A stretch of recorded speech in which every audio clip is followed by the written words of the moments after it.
Waste ने हमें इतना फोर्स कर दिया कि जिसमें इकोनॉमिक गेन दिखे आप वो चूज करिए, तो people started choosing public, and that's the mistake we are committing today also. So this whole idea of Western led development, not Western led, women led development or women empowerment or feminism which talks about equality is not realistic because they are focusing equality in terms of opportunity.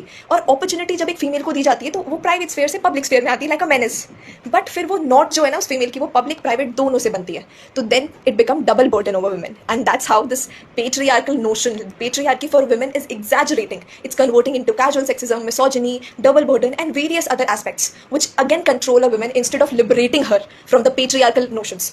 तो इसलिए जब भी हम equality कहें, feminism कहें, feminism में equality कहें, this becomes कि आप वुमेन को नॉट क्रिएट कर रहे हो वुमेन के लिए कि आपको प्राइवेट में भी बंद के रहना पड़ेगा, पब्लिक से भी बंद गए आप. You can work public but again you have to look into private because you are a woman. So therefore, equity is something which is a better solution because equity will allow men to shed public and look into private, to have balance in life. So जब हम थोड़ा सा female को uplift करेंगे, men को थोड़ा देखेंगे कि प्राइवेट में भी आकर देखो, तो then that balance will create, which will allow men and women to have existence together without any form of inequality between them. So this will embrace the असमानता between आदमी and औरत. करेक्ट. सो जब ये embracement होगी तो even if female and men biologically loose हैं, different हैं एक दूसरे से, they will again have that balance in life which where in they will respect each other. वो एक दूसरे की इज्जत करना जानेंगे और इसी तरीके से हम ये कैजुअल सेक्सिज्म, मिसोजिनी, फीमेल के अगेंस्ट क्राइम्स को स्टॉप कर सकते हैं ग्रास रूट लेवल से. So this is